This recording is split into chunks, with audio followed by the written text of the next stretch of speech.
ఉన్నటువంటి సేవకులు వివేక్ గారు, వారి కుమారుడు ప్రశాంత్ గారు చాలా దుఃఖంలో ఉన్నారు. కారణం ఏమిటంటే ఒక అద్భుతమైన మందిరాన్ని వారు నిర్మించుకున్నారు.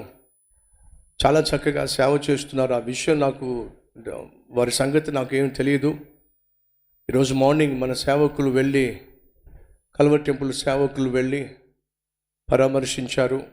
వాళ్ళకి ఫోన్ చేశారు, అయ్యా ఈ విధంగా మంగళగిరిలో మందిరం కాలిపోయింది, ఆ సేవకులను కలవాలి అని అంటే వెంటనే వెళ్ళి కలవండి, పరామర్శించండి, వెళ్ళిన తర్వాత నాకు ఫోన్ చేయండి, నేను వారితో మాట్లాడతానని చెప్పి ఈరోజు సుమారు 40 నిమిషాల పాటు ఆ దుఃఖంలో ఉన్నటువంటి ఆ సేవకులతో మాట్లాడినప్పుడు,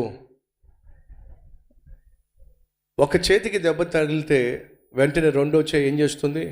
సహాయం చేస్తుంది. ఇది సార్వత్రిక సంఘం, అందరం కూడా ఒకే తండ్రి బిడ్డలం, ఒకే రక్షకుడిని సేవిస్తున్నవారు. కాబట్టి ఎప్పుడైతే ఈ విషయం మా సహోదరులు వెళ్ళి జరిగిందంతా కూడా నాకు వివరించారో, అదే సమయంలో దీన సేవకులతో మాట్లాడుతున్నప్పుడు వాళ్ళు ఎంతగా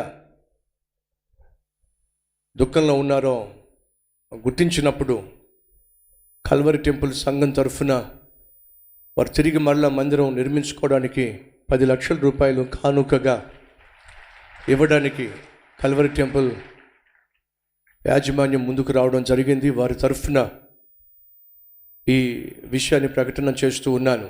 దయచేసి గమనించండి, ఇది రహస్యంగానే ఇవ్వాలి అనేది నా ఆశ.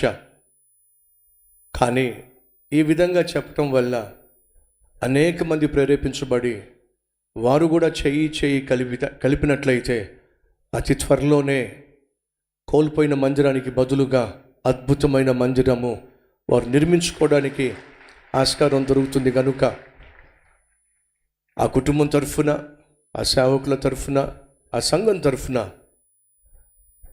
తోటి సేవకునిగా నా మనవి, రండి అందరం కలిసి ఆ సంఘం కోసం ప్రార్థన చేయటమే కాదు, ప్రభు ప్రేరేపించిన కొలది ఆ సంఘం తిరిగి నిర్మించబడడం కోసం చేయూతనిద్దాం. త్వరలో మళ్ళా వాళ్ళు అద్భుతమైన సంఘాన్ని నిర్మించుకొని జీవము కలిగిన దేవుణ్ణి ఆరాధించులాగున